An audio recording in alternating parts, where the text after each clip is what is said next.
Dionysius Exiguus was a 6th-century monk born in Scythia Minor. He was a member of a community of Scythian monks concentrated in Tomish, the major city of Scythia Minor. Dionysius is best known as the inventor of the Anno Domini era, which is used to number the years of both the Gregorian calendar and the Julian calendar. Some churches adopted his computus for the dates of Easter. From about 500 he lived in Rome, where, as a learned member of the Roman Curia, he translated from Greek into Latin 401 ecclesiastical canons, including the apostolical canons, the decrees of the councils of Nicaea, Constantinople, Chalcedon and Sardis, and a collection of the decretals of the popes from Siricius to Anastasius II. These collections had great authority in the West and continue to guide church administrations. Dionysius also wrote a treatise on elementary mathematics.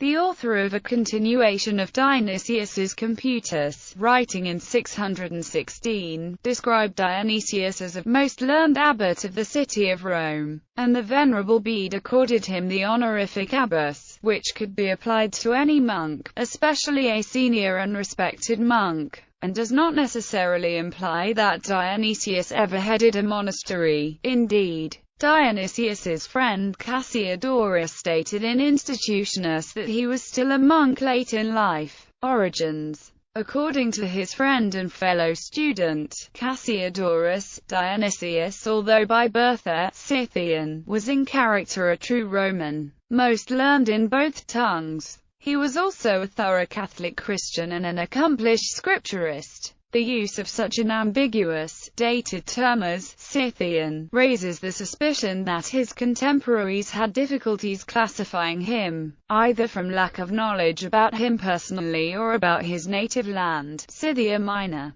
By the 6th century, the term Scythian could mean an inhabitant of Scythia Minor, or simply someone from the northeast of Greco-Roman world, centered on the Mediterranean. The term had a wide encompassing meaning, devoid of clear ethnic attributes. Even for the Scythian monk Joannes Maxentius, friend and companion of Dionysius, the two monks are Scythian, by virtue of their geographical origin relative to Rome, just like Faustus of Rhesus of Gaul. The dubious assertion, based on a single Syriac source, that the Eastern Roman rebel general Vitalian, to whom Dionysius seems to have been related, was of Gothic extraction was the basis for labeling, without any further evidence, all of the Scythian monks, Dionysius included, as Goths. In Greek and Latin sources, Vitalian is sometimes labeled with the same ambiguous term, Scyther. He is presented as commanding Hunnic, Gothic, Scythian, Bessian soldiers, but this information says more about the general's military endeavors,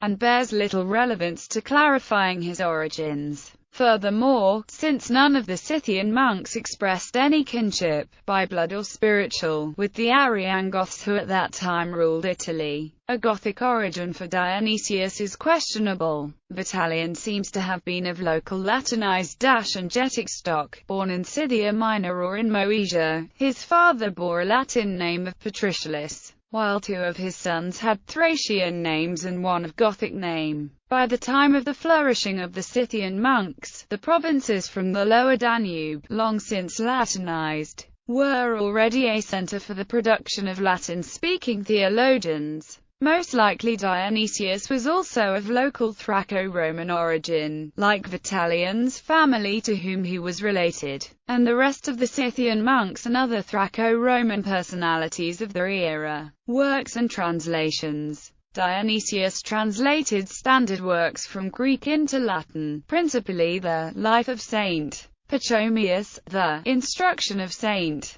Proclus of Constantinople, for the Armenians, the De Opificio Hominis of Saint Gregory of Nyssa, and the History of the Discovery of the Head of Saint John the Baptist. The translation of Saint Cyril of Alexandria's synodical letter against Nestorius, and some other works long attributed to Dionysius are now acknowledged to be earlier and are assigned to Marius Mercator. Of great importance were the contributions of Dionysius to the science of canon law, the first beginnings of which in Western Christendom were due to him. His collection Dionysiana embraces 1. A collection of synodal decrees, of which he has left 2 editions. A. Codex Canonim Ecclesiae Universa. This contains canons of Oriental synods and councils only in Greek and Latin, including those of the 4 ecumenical councils from Nicaea to Chalcedon. B. Codex Canonim Ecclesiasticarum. This is in Latin only. Its contents agree generally with the other, but the Council of Ephesus is omitted, while the so-called canons of the Apostles, and those of Sardica are included, as well as 138 canons of the African Council of Carthage. C. Another bilingual version of Greek canons, undertaken at the instance of Pope Hormisdas, only the preface has been preserved. 2. A collection of papal constitutions from Siricius to Anastasius II.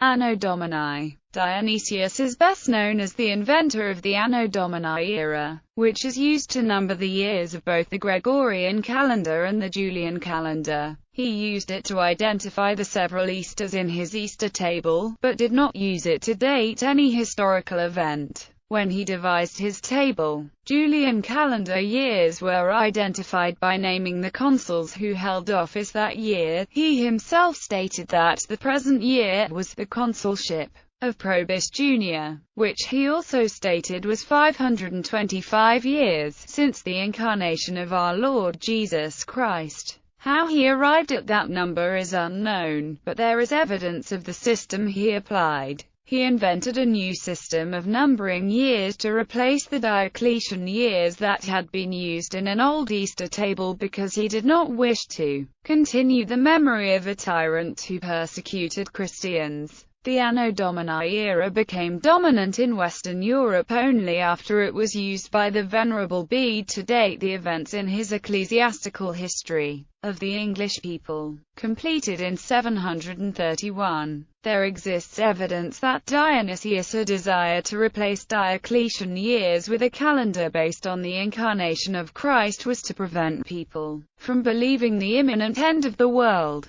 At the time, it was believed that the resurrection and end of the world would occur 500 years after the birth of Jesus. The current Anno Mundi calendar commenced with the creation of the world based on information in the Old Testament. It was believed that, based on the Anno Mundi calendar, Jesus was born in the year 5500 with the year 6000 of the Anno Mundi calendar marking the end of the world. Anno Mundi 6000 was thus equated with the resurrection of Christ and the end of the world. Easter tables. In 525, Dionysius prepared a table of the future dates of Easter and a set of arguments, explaining their calculation on his own initiative, at the request of Pope John I. Note well that only the first 9 arguments are by Dionysius, arguments 10 to 16 as well as the second paragraphs of 3 and 4 and the third paragraph of 9 are later interpolations. Arguments 11 and 12 imply that these were interpolated in the year 675, shortly before Bede. Dionysius also introduced his tables and arguments via a letter to Bishop Petronius and added another explanatory letter. These works in volume 67 of the 217-volume Patrologia Latina also include a letter from Bishop Proterius of Alexandria to Pope Leo. Though not named by Dionysius, this collection was recently called his Liber de Paciate by Audet. He ignored the existing tables used by the Patriarchate of Rome, which were prepared in 457 by Victorius of Aquitaine, complaining that they did not obey Alexandrian principles, without actually acknowledging their existence. To be sure that his own tables were correct, he simply extended a set of tables prepared in Alexandria that had circulated in the West in Latin. but were never used in the West to determine the date of Easter. The Latin tables were prepared by a subordinate of Bishop Cyril of Alexandria shortly before Cyril's death in 444. They covered a period of 95 years or 5 decennovenal cycles, with years dated in the Diocletian era, whose first year was 285. Diocletian years were advantageous because their division by 19 yielded a remainder equal to the year of the decennovenal cycle. Dionysius tables were quickly adopted at Rome, and from this time the arguments between Rome and Alexandria regarding the correct date for the celebration of Easter came to an end. Both used identical tables and hence observed the feast on the same day. The impact of all first decennovenal years was 0, making Dionysius the first known medieval Latin writer to use a precursor of the number 0. The Latin word nulla, meaning no, none, was used because no Roman numeral for 0 existed. To determine the decennovenal year, the Dionysian year plus 1 was divided by 19. If the result was 0, it was represented by the Latin word nihil, also meaning nothing. Both zeros continued to be used by Bede, by whose extension of Dionysius Exiguus or Easter table to a Great Easter cycle all future Julian calendar dates of Easter Sunday were fixed, unambiguously at last. However, in medieval Europe one had to wait as late as the second millennium to see the number 0 itself come into use. Although it had come into being around the year 600 in India, Dionysius copied the last decennovenal cycle of the Cyrillian table ending with Diocletian 247, and then added a new 95-year table with numbered Anni Domini Nostri Jesu Christi because, as he explained to Petronius, he did not wish to continue the memory of a tyrant who persecuted Christians. The only reason he gave for beginning his new 95-year table with the year 532 was that 6 years were still left in the Cyrillian table after the year during which he wrote.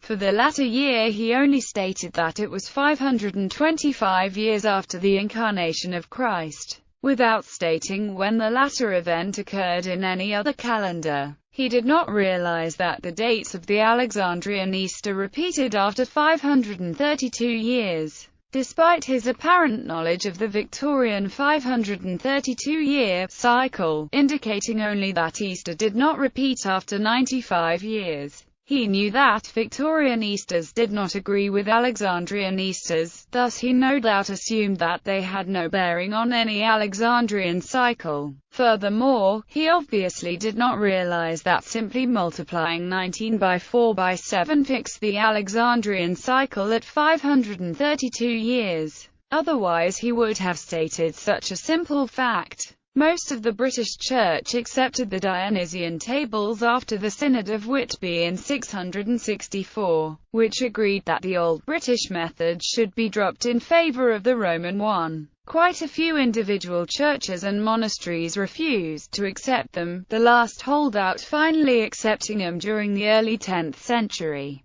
The Church of the Franks accepted him during the late 8th century under the tutelage of Alcuin, after he arrived from Britain. Ever since the 2nd century, some bishoprics in the Eastern Roman Empire had counted years from the birth of Christ, but there was no agreement on the correct epoch. Clement of Alexandria and Eusebius of Caesarea wrote about these attempts. Because Dionysius did not place the incarnation in an explicit year, competent scholars have deduced both AD 1 and 01 BC. Most have selected 01 BC, because the anniversary of the incarnation was the 25th of March, which was near Easter, a year that was 525 years since the incarnation, implied that 525 whole years were completed near that Easter. Consequently, 1 year since the incarnation would have meant 25 March 1st, meaning that Dionysius placed the incarnation on the 25th of March 01 BC. Because the birth of Jesus was 9 calendar months later, Dionysius implied, but never stated, that Jesus was born the 25th of December 01 BC. Only one scholar, Georges de Clercq, thinks that Dionysius placed the Incarnation and Nativity in AD 1, basing his conclusion on the structure of Dionysius's Easter tables. In either case, Dionysius ignored his predecessors, who usually placed the Nativity in the year we now label 02 BC. In his 1605 thesis, the Polish historian Laurentius Susligor was the first to suggest that Christ was actually born around 04 BC, deriving this from the chronology of Herod the Great, his son Philip the Tetrarch, and the daughter of Augustus, Julia. Having read Susligor's work, Kepler noted that Christ was born during the reign of King Herod the Great, whose death he placed in 04 BC. Kepler chose this year because Josephus stated that a lunar eclipse occurred shortly before Herod's death. John Pratt of the International Planetarium Society proposed the 29th of December 01 BC eclipse as another eclipse. According to Josephus, Herod died in the year 403 BC, although Dionysius stated that the First Council of Nicaea in 325 sanctioned his method of dating Easter. The surviving documents are ambiguous. A canon of the council implied that the Roman and Alexandrian methods were the same even though they were not, whereas a delegate from Alexandria stated in a letter to his brethren that their method was supported by the council. In either case, Dionysius' method had actually been used by the Church of Alexandria at least as early as 311, and probably began during the first decade of the 4th century, its dates naturally being given in the Alexandrian calendar. Thus Dionysius did not develop a new method of dating Easter. The most that he may have done was convert its arguments from the Alexandrian calendar into the Julian calendar. The resulting Julian date for Easter was the Sunday following the first lunar 14 that occurred on or after the 12th calendar Sapolis. The 14th day of the moon, Nisan 14, was the date that paschal lambs were slain until the destruction of the Second Temple in 70 prevented their continuing sacrifice,